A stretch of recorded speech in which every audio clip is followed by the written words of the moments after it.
Alisson, você como anestesista, já ouviu muito falar, eu acho que eu não vou fazer cirurgia porque pode que a minha cachorrinha não vai aguentar, que ela é muito velhinha, não vai aguentar anestesia. E aí? Muito, eu ouço isso constantemente, assim, né? É, hoje, a anestesia veterinária, a gente até trabalha muito com aquela questão que você colocou sobre a medicina humana e a medicina veterinária, né? Nós temos hoje técnicas, equipamentos, fármacos, todos que são equipamentos humanos que nós adaptamos para a medicina veterinária, né? E isso nos favorece um ganho, né, realmente de segurança nesses procedimentos. Então, assim, quando eu faço uma avaliação prévia de uma anestesia eletiva ou algo terapêutico com o tutor e o animal, eu sempre busco, é uma consulta mesmo, né? Então eu sempre busco colher informações, recolher todos os exames complementares que já foram realizados e a gente conversa um pouco mais sobre os riscos e como eu vou poder realmente proporcionar segurança para aquele animal durante o pré-cirúrgico, transanestésico, pós-anestésico, né? Porque a anestesia, ela inicia com o contato com o tutor, com essa consulta mesmo, entendendo o que está acontecendo após ali o que já foi visto na clínica geral, né? Então, a partir disso, a gente recolhe todas essas informações e consegue fazer um planejamento anestésico. Então, por exemplo, eu sempre deixo o tutor muito ciente de que existem riscos? Sim. Hoje, qualquer animal, da castração mais eletiva até uma castração terapêutica, ela vai ter riscos. A diferença é que quanto mais saudável o animal, menor é o risco que existe. Conforme as doenças vão sendo prejudiciais, a gente acaba tendo uns riscos um pouco maiores, assim como na humana, né? Tanto que nós trabalhamos hoje com uma tabela humana, que é da Sociedade Americana de Anestesistas, né? Onde ela me dá o ASA 1, ASA 2, ASA 3, ASA 4, que vai aumentando o risco gradativo das doenças pré-existentes sob qualquer tipo de procedimento anestésico, né? Então, assim, todo esse contato eu gosto de ter com o tutor antes de anestesiar o animal para que ele entenda, né, o que está acontecendo, o que será realizado, né, para que ele tenha o melhor conforto, né? Eu sempre coloco assim na balança que existe um risco, mas o que eu vou fazer caso eu tenha algum problema ali no momento, né? O animal apresentou uma hipotensão, a pressão arterial caiu, como que eu vou corrigir isso, né? Olha, o risco do paciente oncológico seria este. Como que eu posso minimizar esse risco num transanestésico? Então, nesse planejamento e essa conversa que eu tenho com o tutor ajuda muito a confortar ele também sobre esse medo que eles têm, né? É muito comum.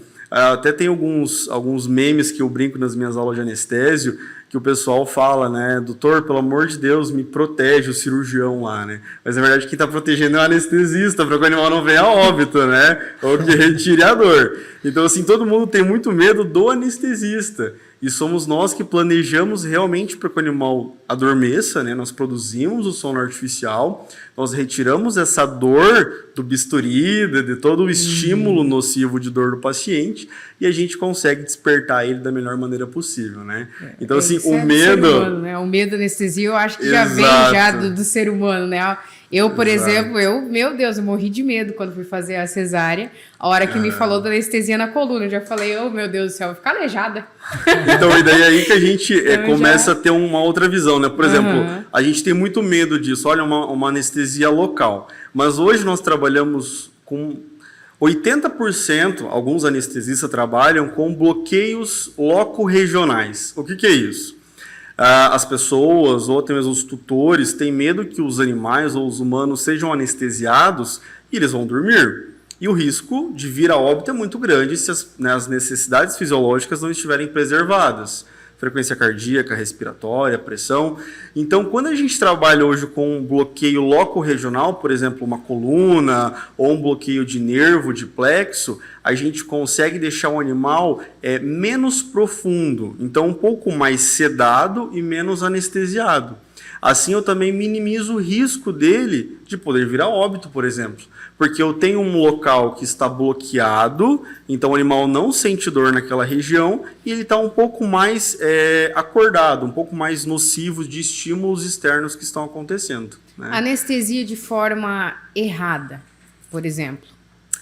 Em parte de bloqueios, por exemplo? Isso. É assim, eu digo que o anestesista, ele tem que ter não é só pensar em fármacos, em técnicas, é pensar em fisiologia da espécie que se está trabalhando, é pensar na anatomia do animal, para mim conseguir verificar qual é aquele membro anatômico, qual que é o nervo, qual que é o músculo, qual a região que eu pretendo bloquear, né? Caso eu não tenha essa experiência de parte anatômica e fisiológica, eu posso cometer alguns erros realmente de bloquear uma região errada, comprometer, lesionar algum nervo, né? E isso pode comprometer, obviamente, o pós-operatório desse animal, né?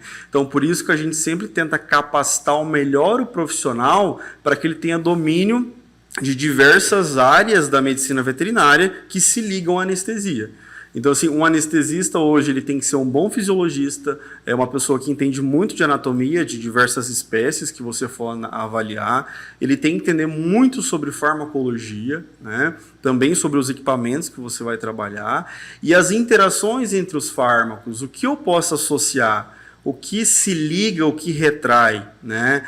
O que eu corrijo uma bradicardia, diminuição de uma frequência, o que eu corrijo uma hipotensão, diminuição de uma pressão, né?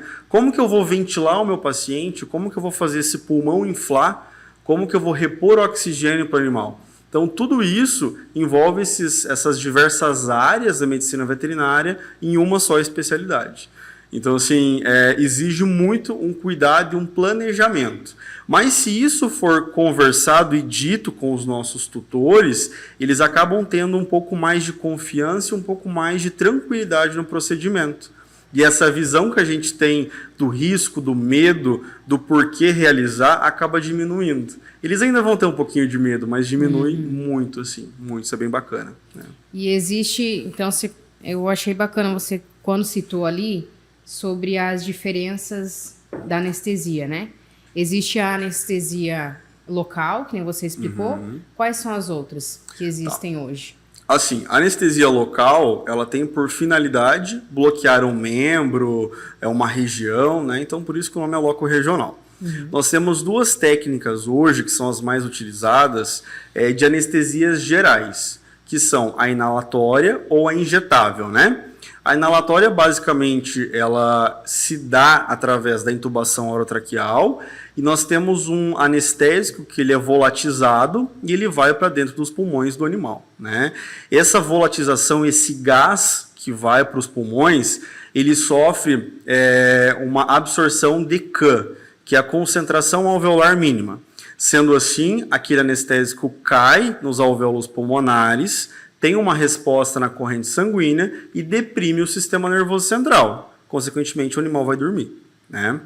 A outra técnica é a total intravenosa, ativa ou apiva, parcial intravenosa, que ela basicamente se constitui em utilizar todos os fármacos, por via endovenosa, pela veia do animal. Então, o meio de passagem dela é mais rápido, né? Ela tem acesso ao sistema nervoso central muito mais rápido, o animal deprime mais rápido também, então ele dorme mais rápido. Mas eu digo que assim, por que existem duas técnicas e não somente uma, né?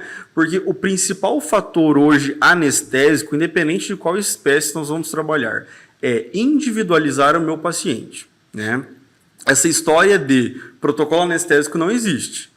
Eu posso ter alguns protocolos para associação, olha, eu vou usar um opioide, um analgésico, um sedativo, ok. Mas protocolo para castração de macho, protocolo para castração de fêmea não existe. Por isso que eu tenho diversos fármacos e diversas técnicas anestésicas.